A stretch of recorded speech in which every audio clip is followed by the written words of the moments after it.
You are not late. You believe you are.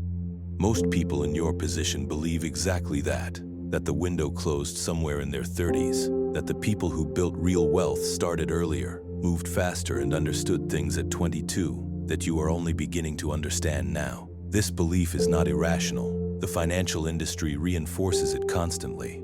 Start early, compound interest, time in the market. Every piece of conventional wisdom points in the same direction, toward the conclusion that the most valuable variable is the one you no longer have. And so the assumption calcifies. The window closed. Starting now is better than never, but it is functionally the same as not starting, a gesture more than a strategy. Here is the part nobody says directly. That assumption is not just wrong. It is precisely backwards in the specific conditions that define where most late starters actually stand. Machiavelli observed something across every court, every city-state, every conflict he studied that the conventional reading of his work almost entirely ignores. He was not primarily interested in who moved first. He was interested in who held their position longest. He drew a distinction between the ruler who captures territory early and the ruler who understands territory deeply, and he was unambiguous about which one survives.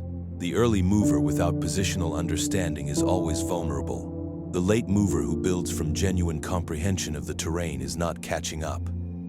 They are building something structurally different from the beginning. This is not a comfort argument. The timeline pressure is real. The compounding that a 25-year-old accesses through time is not available to someone starting at 50, and pretending otherwise is not honesty. It is a different kind of lie. But timing is not the only variable. It is not even the most decisive variable for a specific category of moves that most people in this position have never been shown. Late movers carry something early movers cannot purchase. Not experience in the abstract sense.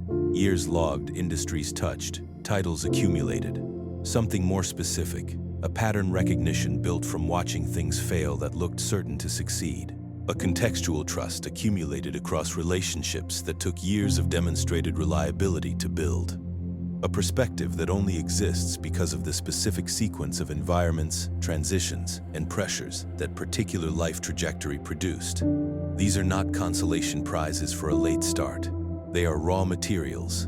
The structural question is whether they get converted into a position or left sitting in a resume. The 6 moves that follow are not motivational. They do not argue that everything will work out or that starting late is secretly fine. They are mechanical. They operate on specific inputs and produce specific outputs regardless of the age of the person who applies them. What follows are not consolations for starting late. They are the specific structural moves that make starting late, in certain conditions, a position rather than a disadvantage. 25 years of experience is not an advantage until you stop treating it like one. This is the first move, and it requires a distinction most people in this position have never been asked to make. There is a fundamental difference between credential framing and position framing, and the difference is not cosmetic. Credential framing presents experience as a quantity. Years logged, titles accumulated, industries touched. It answers the question of how long you have been doing something. Position framing answers a different question entirely. What can you see from where you have been that no one standing anywhere else can see? These are not versions of the same answer. They are answers to entirely different questions, and the market prices them accordingly. Consider what 2.5 decades inside a single industry actually produces. Not seniority, not familiarity. Something more specific and more defensible than either. The particular sequence of failures your path required. The pivots that happened at specific moments in that industry's history, when you were present to witness them from the inside. The relationships that formed under specific pressures that no professional network platform can replicate because they were forged in situations that no longer exist. The pattern recognition that only accumulates when you have watched the same category of problem appear in 5 different forms across 3 different market cycles and recognized, each time, what the early signals actually meant. That is not a credential, that is a position. Most people with this accumulated advantage continue to present it on credential terms. They list years of experience. They describe titles. They quantify their background in the units the hiring system taught them to use. And the market receives that information and prices it accordingly, as one of many candidates with comparable tenure. comparable titles, and comparable surface-level qualifications. Here's the part nobody says directly. The credential framing is not just ineffective. It is actively concealing the thing that makes you irreplaceable. Machiavelli observed that the advisor who presents himself as one of many advisors will be compensated as one of many advisors, not because the prince is unwilling to pay for exceptional counsel, because the advisor has not made the case that his counsel is structurally different from anyone else's. The advisor who communicates that he is the only person who has observed this specific problem from this specific vantage point, who has stood inside the institution when the policy was written, watched the implementation fail in the specific ways it always fails, and maintained the relationships with the people on both sides of that failure, commands different terms entirely, not because he negotiated harder, because he made the irreplaceability visible. The practical application is direct and mechanical. The move is not to update your professional profile. It is not to reframe your resume with stronger language. It is to identify, with precision, the exact intersection of contexts your career has produced, and then articulate the specific problem that only that intersection allows you to solve. Not a general problem, not a broad category of challenge. The specific problem that requires someone who has been where you have been, in the order you were there, at the moments those environments were changing. That specificity is not a narrowing of your market. It is the creation of a market position that has no competition by definition, because the qualification for that position is your specific life trajectory. Every year you continue presenting your background as a credential. You are underpricing an asset and competing in a market where the terms were never designed to reward what you actually have. The credential says you have been somewhere. The position says you are the only person who has been everywhere your specific path required, in the specific sequence your life forced you through, at the specific moments those worlds were being reshaped. At 50, saving harder is not a wealth strategy. It is a slower version of the same problem. The logic that governs accumulation advice aimed at young people rests on one assumption that is so rarely stated directly that most people absorb it without noticing. That assumption is time. A 28-year-old who begins contributing consistently to a diversified portfolio has something that no amount of discipline or intelligence can manufacture for the person who begins at 52. They have decades of compounding ahead of them, and compounding, given enough runway, does the heavy work that effort alone cannot do. The entire architecture of conventional saving advice is built on that runway. Remove it, and the advice does not simply become less effective, it becomes structurally inapplicable. Here is the part nobody says directly. At 50, the question is not how much you can accumulate between now and retirement. The question is what you can build that pays you regardless of whether you show up tomorrow. These are not different versions of the same question. They are different questions entirely, and the answer to the first one does not address the second one at all. This is the shift from accumulation logic to architecture logic. Accumulation asks how much you can store. Architecture asks what structures you can assemble that generate income independent of your continued presence. The distinction sounds simple. Its implications are not. Consider the categories that qualify.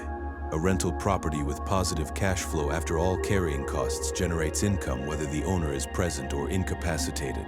An equity stake in a business that has its own operating systems, its own team, its own client base, produces a return that does not depend on the stakeholders' daily involvement. Intellectual property that has been created once and licensed or sold repeatedly earns royalties from transactions the creator is not present for. A distribution channel that moves products or services to buyers who have never met the person whose position made that channel possible, operates outside the hours, the energy, and eventually the health of the person who built it. These are not investments in the conventional sense of the word. They are structures, and structures do not stop when you stop. Machiavelli observed this with a clarity that the financial advice industry has spent decades rediscovering. He wrote that the prince who depends entirely on his own labor for the resources that sustain his position is always one illness, one defeat, one period of incapacity away from losing everything that labor produced. Not because he lacks skill, because the structure underneath him is not a structure at all. It is a performance, and performances require a performer. The prince who controls systems that produce revenue, whether or not he is present, has built something categorically different, not just a stronger position, but a different kind of position, one whose stability does not depend on his continued ability to perform. The confusion most people carry into this realization involves conflating high income with financial security. A salary of $200,000 a year is not wealth. It is a well-compensated dependency. The moment the employment ends, whether by choice, by health, by restructuring, or by the ordinary passage of time, the income ends with it. There is no architecture underneath the income. There is no self-executing apparatus that yields returns once the creator's involvement ceases. Not a saving shortfall. Not a discipline problem. A structural absence. The move at 50 is not to save more aggressively. It is to redirect whatever capital and whatever time remains toward acquiring assets that generate cash flow now. Not at 75, not after decades of compounding, but in the near term, in amounts that meaningfully reduce the dependency your current arrangement has produced. The timeline forces a different kind of urgency, and that urgency, understood clearly, is not a disadvantage. It is the pressure that makes the architectural question impossible to defer any further. If your income stops when you stop, you do not have a financial life. You have an arrangement, and arrangements end. Everything you were taught about debt was true about one kind of debt and silent about the other. The fear of debt that most people carry into their 40s and 50s was earned honestly. Consumer debt, the kind attached to things that depreciate the moment you acquire them. The car, the vacation, the lifestyle purchase made on credit, transfers wealth steadily and invisibly toward whoever issued the credit. That fear is correct. The problem is that the lesson stopped there. It identified one instrument and called it the whole subject, leaving the other kind entirely unnamed. And the other kind is how most of the visible wealth around you was built. Here is the structural distinction. Debt used to acquire something that loses value is a cost. Debt used to acquire an asset that generates income in excess of what the debt costs is a spread. It is an engineered return. The difference between those two arrangements is not a matter of discipline or risk tolerance. It is a matter of what the debt is pointed at. A mortgage on a rental property that produces cash flow above its carrying cost does not behave like a car loan. It behaves like a tool that other people's capital has placed inside your control. The instrument is the same.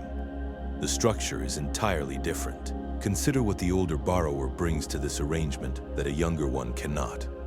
Track record, demonstrated cash flow, relationships with capital sources who have watched you operate across market cycles. The pattern recognition to look at a specific asset in a specific context and evaluate whether it genuinely produces what it appears to promise, or whether the numbers only work under assumptions that the market will not sustain. Young borrowers with strong income and high optimism can access leverage. What they often cannot do is accurately assess whether the asset deserves it. That evaluation capacity is not something you can learn from a course. It accumulates through years of watching what works, what fails, and why the difference was never obvious in advance. Machiavelli observed that the prince who relies exclusively on his own resources will always be constrained by the size of those resources. The implication is not that borrowing is virtue. It is that other people's capital, deployed through a position of genuine information advantage, produces returns that no amount of personal saving could replicate within any realistic timeline. A person with 30 years in commercial real estate, a demonstrated track record, and existing relationships with regional lenders is not the same borrower as a first-time investor with equivalent net worth. The access, the terms, and the evaluation capacity are categorically different. That difference is leverage in itself, before a dollar of debt has been arranged. What separates strategic leverage from the kind that destroys is not the presence of risk. It is the concentration of deployment. Reckless leverage spreads across domains where you have no informational edge. Strategic leverage operates in the specific territory your experience has equipped you to read accurately. You do not use the same instrument everywhere. You use it where your positioning gives you a structural advantage in evaluating what the asset will actually do. The same instrument that keeps people financially trapped is the vehicle through which most of the wealth you can see was accumulated. The difference was never the debt, it was the asset it was pointed at. Through time, through consistent behavior, through being present when it mattered and honoring commitments when circumstances grew difficult. There is no shortcut to this. And the very absence of a shortcut is precisely what makes this asset valuable.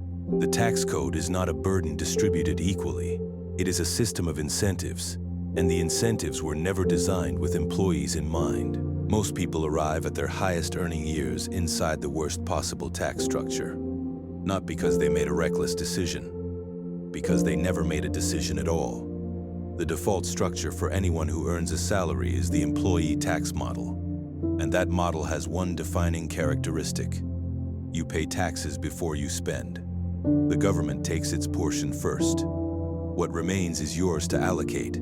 Every business expense you incur, every tool you purchase, every cost you absorb in the production of your professional value, you pay from what is left after the government has already collected. Business owners and investors operate under an entirely different arrangement. They spend before they pay taxes. The revenue enters the entity. Legitimate expenses are deducted. Taxes are assessed on what remains after those deductions. The government collects from the residual, not the gross. This is not a loophole. It is the structure. And the structure was not designed by people who expected to spend their careers as employees. The practical distance between these two positions is enormous, and it compounds. Consider a straightforward example. Two people each earn the same gross income in a given year. One is structured as an employee. One operates through an entity with legitimate business activity. The employee pays ordinary income tax rates on the full amount before allocating anything toward tools, education, professional development, or the costs of producing their work. The entity owner deducts those same costs from revenue before the taxable figure is calculated.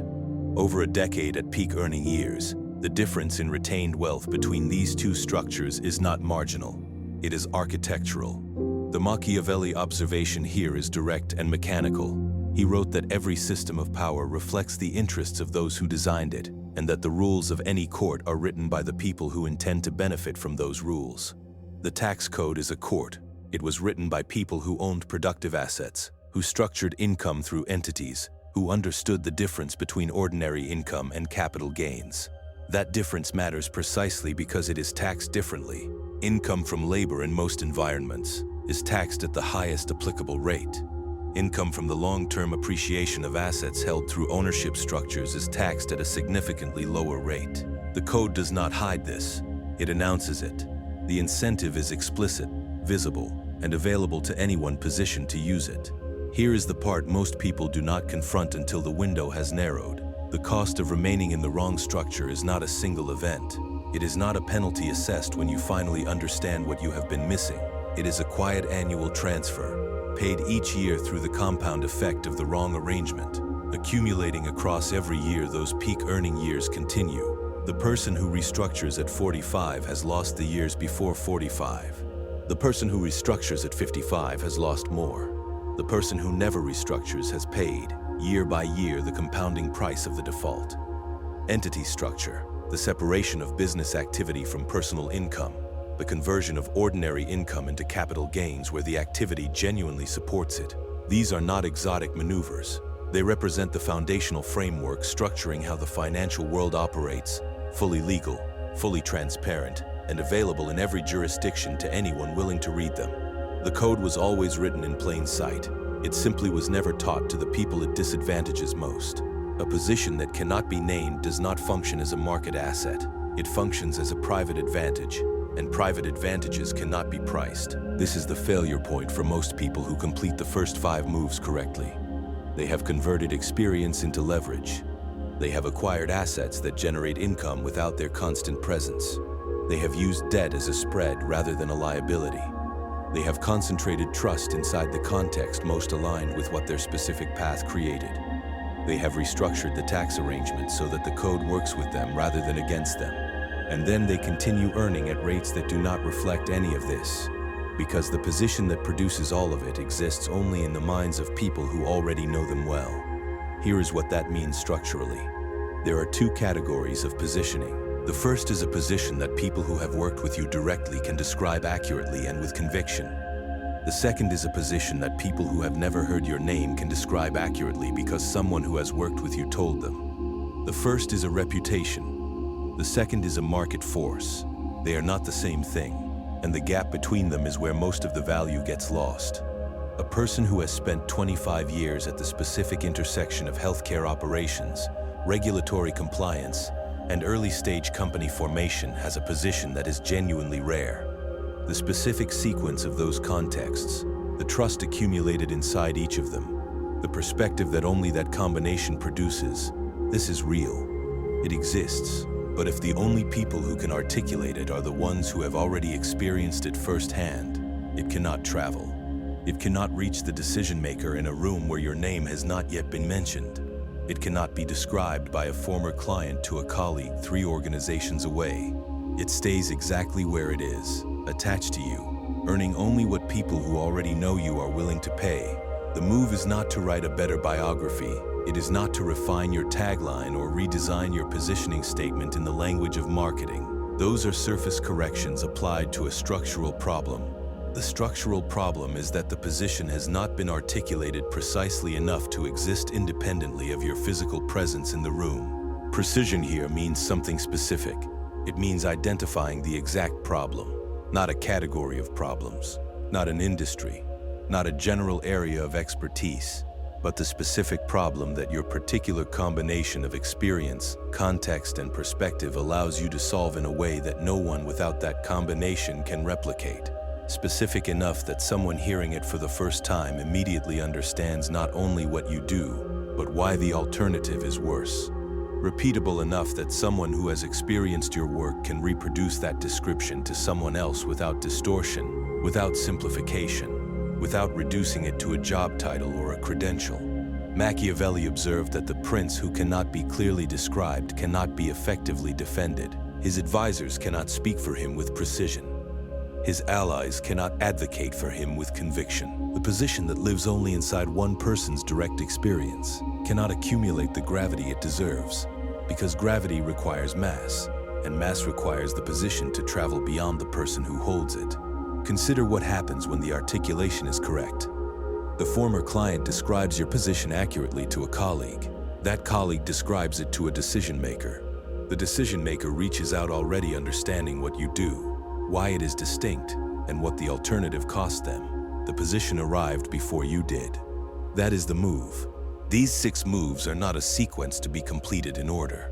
They are structural conditions, and when they are assembled together, they produce the same outcome regardless of when the construction began. Build it specifically enough that others carry it for you, and the question of whether you started early enough becomes the one question that no longer has any bearing on where you end up. There is one structural advantage that late movers carry and almost never use. It is not time. It is not capital. It is the accumulated weight of everything that time and capital cannot purchase for someone who has not yet lived through what you have lived through. The early mover has youth and the willingness to absorb losses, but they are building position without raw material. They are constructing an argument they do not yet have the evidence to support. The late mover has the evidence, the failure sequences, the pattern recognitions, the contextual trust built through years of demonstrated presence. That is the raw material. The problem is not that late movers lack the material. The problem is that they do not recognize it as the asset it actually is. Consider what a 30-year-old cannot buy regardless of how talented or well capitalized they are. They cannot buy the specific sequence of industry transitions you have lived through at the specific moments those industries were being restructured. They cannot buy the trust that insiders extend to someone who was present during the difficult periods, who stayed when others left, who delivered when delivery was genuinely hard. They cannot buy the pattern recognition that comes from watching the same cycle fail in 4 different contexts over 2 decades. These are not soft advantages. They are structural inputs that the 6 moves described above are built to convert into market position.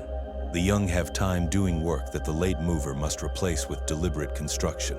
But deliberate, take construction, applied to superior raw material is not a consolation. It is a different kind of leverage entirely. Machiavelli observed that the prince who has held the terrain long enough to understand it is not at a disadvantage relative to the younger prince who has more energy and fewer obligations. He is at an advantage in every dimension that position governs. The younger prince must learn the terrain at cost. The experienced one already knows which ground is defensible, which alliances will hold under pressure, and which threats are real versus theatrical. The late mover who stops competing on time and starts competing on position has made exactly this shift. Not a better skill, not a longer runway, a more defensible location, built from material that cannot be manufactured on a shorter timeline. The 6 moves in this script are not inspiration. They are the mechanism by which raw material become an instant stand. Structure. Structure does not care how old you are. It only cares whether you build it.